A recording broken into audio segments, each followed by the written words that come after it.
hapon po. Ako po si Rodge Gutierrez, Secretary General of One Rider Party List, and together with Congressman Bonifacio Busita, kami po ay incumbent representative sa 19th Congress for One Rider Party List. Ang ngayong araw po, nag-file po kami ng aming certificate of candidacy, nomination, para ipatuloy yung pinaglalaban po natin. Ito ay yung karapatan at kapakanan ng mga Pilipinong motorista. With me po here today, we have our new set of nominees. Since Congressman Busita has decided to run for Senate, we have, of course, I will still be standing for first nominee. For second nominee, we have Mr. Carlo Hernandez, a Director of the Rider Safety Advocates of the Philippines. Kasama pa rin po siya sa opisina ni Congressman Busita, in which they pursue their road safety advocacies. And for the third nominee, we have retired Colonel Rodolfo Batang, Executive Director of One Rider Party List, and he's in charge of organization and groundwork for the grassroots movement of One Rider Party List. So, nag-file po kami today kasi nakita po natin hindi po sapat yung isang term. As much as we have a lot of bills that we wanted to pursue, out of our landmark bills, isa lang po yung nakapasa ng third reading. This is the Motorcycle for Hire Act, in which lower house pa lang po naipasa, and we're still waiting on the Senate action.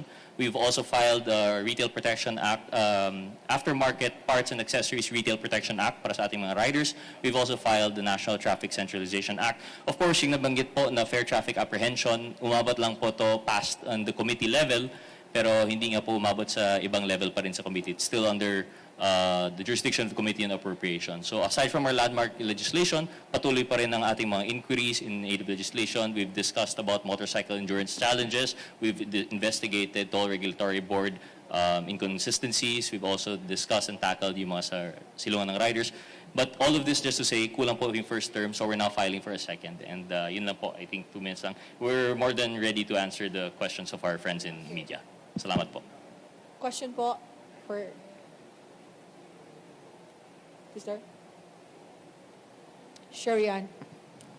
Hi, sir. Good afternoon. Sir, in the event na manalo uli yung one rider sa lower house, part ba ng magiging advocacy ninyo yung continuation ng investigation sa mga kay Vice President Sara and the other allegations being hurled against her and the other previous or former officials of the government?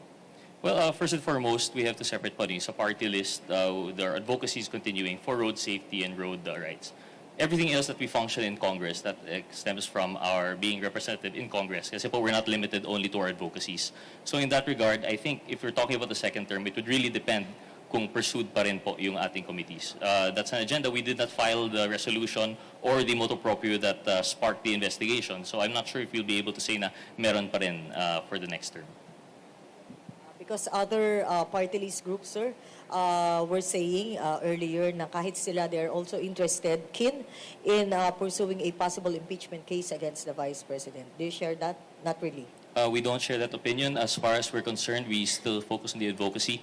Kung meron man na committee hearings that are already on agenda, we will not initiate, but we will do our part as representatives. For example, ang nangyayari po ngayon sa Kongreso, ako po ay membro ng Committee on Justice, membro ng Committee on Public Accounts. Even if hindi po yan related sa aming advocacy, we do our part as members of that committee. Si Congressman Busita naman, membro ng drugs, membro ng public safety, and given his background na police colonel, he still attends committee hearings that might not be necessarily related to the advocacy. So I think that would be sufficient to answer po. Okay. Meron pa po? Tanong? Wala na po. Maraming salamat po. Okay, maraming salamat po. Another round of the photo opportunity. Sir Congressman, saan ito po? Okay, hawak.